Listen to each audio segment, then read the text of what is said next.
Hello, everyone. Welcome back to Total Football Talk. So we're going to look at all of this news coming out of Manchester United, transfer news as well. We have got plenty, so we're just going to dive straight in, and we're going to look at the top stories. And there's a lot of noise, and we know that it looks like Alejandro Garnacho is going to be leaving Manchester United this summer. That's been confirmed by Ruben Amorim. That's been confirmed by the club now as well. So we'll have a look at what's being said there and potentially where he could be going. We'll also look at some news about Thomas Frank, who could be the next Spurs manager, and what that mean for the Bruno deal. We will have a look at some information on Marcus Rashford, on Jadon Sancho, and a Monaco right back that Manchester United are now apparently interested in. And that will be an interesting one because I'm not entirely sure whether we have the funds or the sort of inclination to go for a right-sided player, considering we have still plenty of other positions to plug the gaps on.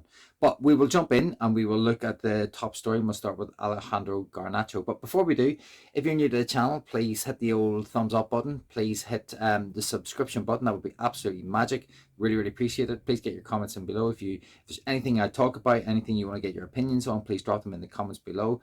We're just trying to grow this tribe slowly. And yeah, thank you very much for everyone who's been joining. Okay, Alejandro Garnacho as the top story. Manchester United and Alejandro Garnacho are over. The decision has been made by not only Ruben Amorim, but it's also been made from the management as well, and that's coming from Fabrizio Romano. So we know that Alejandro Garnacho has kind of come out after the Europa League final, and him and his brother have had this little kind of Twitter thing, or X, let's say on X and whatever. Social media seems to be an interesting way for young kids growing up these days. They get a lot of pressure put on them. They're thrown into the limelight at a young age, and some of them maybe don't manage it as well as others. And I think we are in a situation now where, unfortunately, Alejandro Garnacho has kind of pushed himself into a corner. Ruben Amorim has decided that he isn't the player for him. He isn't the fit. He doesn't suit the style that Manchester United want to kind of move forward with. So it looks like he could be off. But the question is, where is he going to be off to? Napoli are interested. We know that. We know that there was talks between Manchester United and Napoli, and that Napoli could be the ones that are looking for this come the end of this particular month. But Aston Villa are apparently interested in it as well. Now, I don't know how Aston Villa could do a deal with their issues with PSR. I think they'd probably have to sell someone to bring in some money before they could actually look at Alejandro Garnacho. I personally, myself, I would not like to see Alejandro Garnacho go to Aston Villa, because they're technically a rival, because we will be sort of up there. Well, I say potentially up there, looking to battle them for the top end positions in the league, and maybe the top 5, top 6 positions in the league.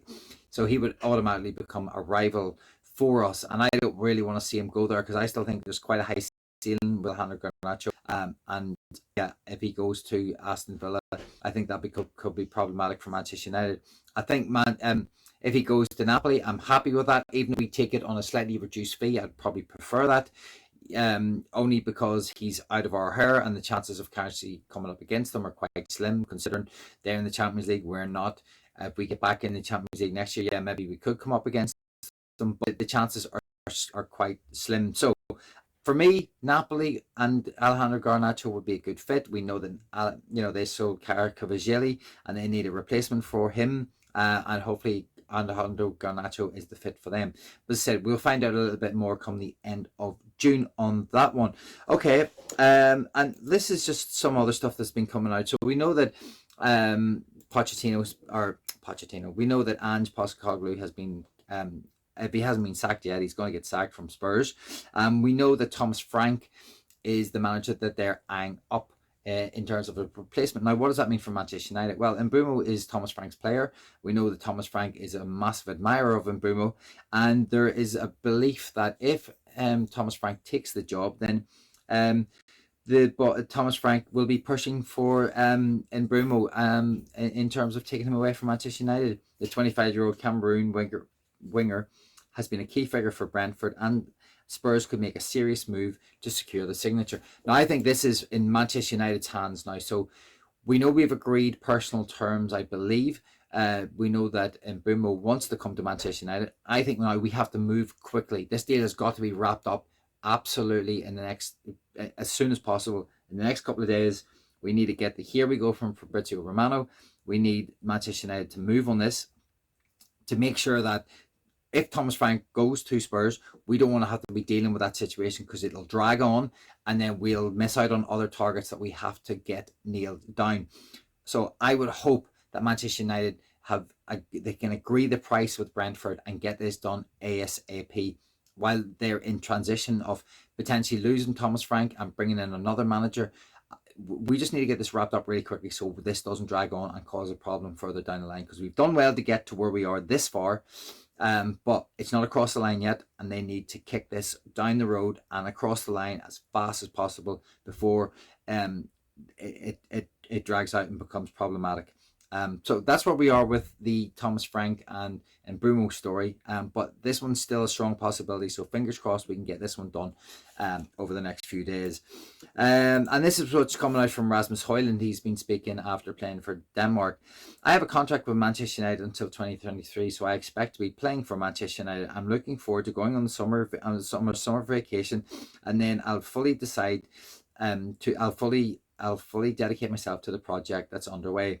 I know I can't get much more. I can't give much of a reading on this. I know that there are facts that so I have a contract with Manchester United until 2030. I expect to play there. I'm just ready for the summer vacation and hopefully some good pre-season.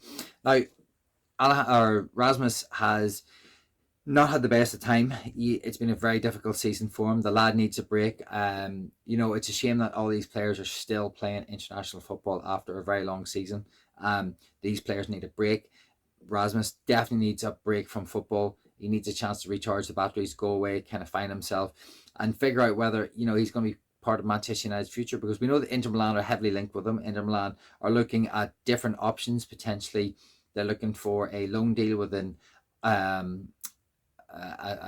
an obligation. They're looking for a loan deal with having the potential to buy him afterwards. And I think Manchester United, if they're going to move Rasmus on, I'd prefer them to do a straight deal where they get some money for it. And we know that they need in around £38 million to clear the monetization of his transfer fee, to get him off the books. We won't make any money on that, so it's not like so we'll lose a striker, we'll break even. His wages aren't that high, so we're not losing a massive amount on that, but we will have to replace him, because we can't just let Rasmus go and not have a replacement. Now we all know that we're sort of heavily linked with Gyökeres at the minute. As I said, we're keeping close tabs on that one, but we will just have to see where that one goes. But it seems that Rasmus is keen to carry on with his career at Manchester United. He's now ready to go on his vacation, and he's ready to come back fighting. And I still think there's a good player in Rasmus, but I'd still prefer us to have a out-and-out lead striker who had experience like Gyökeres, and maybe having Rasmus coming behind him. And if you had Chido Obi coming behind Rasmus, pushing him, I think there's your three levels of striker that could be very, very interesting for Manchester United kind of moving forward. 27-year-old, a 22, 23-year-old, and a 17-year-old. If you had three strikers, all of those different age categories, all with different levels of potential, I think that could be quite useful for Manchester United going forward. But these are all hypotheticals. Whether these can actually happen or not, I have no idea. We will just have to give it a little bit more time and see what kind of pans out over the summer. But that's the news on Rasmus. So now let's see what the news is with Onana. If Manchester United do decide to sell Onana, Aston Villa's Emi Martinez will definitely be the name high on Manchester United's list. Now, I kind of talked about this the other day. Emi Martinez is a very good goalkeeper. He's a little bit erratic at times. He can make mistakes. He does have flaws, like goalkeepers do. But I think he's a massive upgrade on Onana, and he would be very useful for Manchester United if he did come in. But can we do the deal? Who's going to buy Onana? It keeps coming back to this question. Saudi are the only place that have any kind of interest in Onana at the minute. And I can't see Onana going anywhere else but Saudi. But I actually don't think he's even going to go to Saudi. So I've just this bad feeling that Onana's going to stick around and he's going to try and make his time at Manchester United work. He's on a good contract, but he's not on a massive contract. We paid a lot of money for him, so it's for a monetization. We still have to sell him for a reasonable figure in and around 25-30 million. And I don't think anyone's going to pay that for Onana, because he's been absolutely dreadful this season. And he cost us the Champions League last season. I just don't see him turning it around. I could be wrong. I'll hold my hands up. If we do get it wrong, then fair enough. If he comes out fighting next season and he has a good year, great. But I still think we need a new goalkeeper. We need to freshen it up. So let's see what happens with Emi Martinez. Now, this is some news that was coming out with officials from Fenerbahce are in Manchester to hold transfer talks with Manchester United over the possibility of Jadon Sancho. This is coming from transfer.com. I don't know. I don't understand this. Fenerbahce may be able to pay the transfer fee. I don't think they can pay the wages. I can see Jadon Sancho sitting on his hands for another year, letting his talent be squandered, missing out on another World Cup opportunity. I don't think he's going to leave. I think he's going to sit on the money. I know it's reduced now because we're not in the Champions League, but I just can't see him moving on from Manchester United, which is highly frustrating because, we get 5 million from Chelsea. That's ridiculous. He's got to have a little bit of pride in himself and realize I failed again. I should have took the opportunity they gave him. They offered him a contract. He turned it down. I believe he felt from his point of view that maybe he was worth more. He didn't go for it. He's now going to come back to Manchester United. He's going to warm the bench for a while, and we're going to be highly frustrated that he's having to stay here. So I hope we can find a way to move him on, even if it's 20 million and we still get in around 25 million. I'd take that now just to have the headache of Jadon Sancho and the freedom fighter off our books. Now, talking about the freedom fighter who, happily, and this all came from his quote to Marcus Rashford from Instagram. Well, Marcus Rashford could potentially spend another season on loan, which might not be ruled out by Manchester United. And this is coming from Rob Dawson. Rashford on loan for another year. Now, Rashford is contracted for a while, so if he did go on loan for another year, he's still protected in terms of his contract. We'd still get the money off the books in terms of his wages, and he would still be our player. But I'd still hope that he finds a way to get the deal done with Barcelona. But unfortunately, I've got a feeling if he does, that'll be towards the end of the transfer window.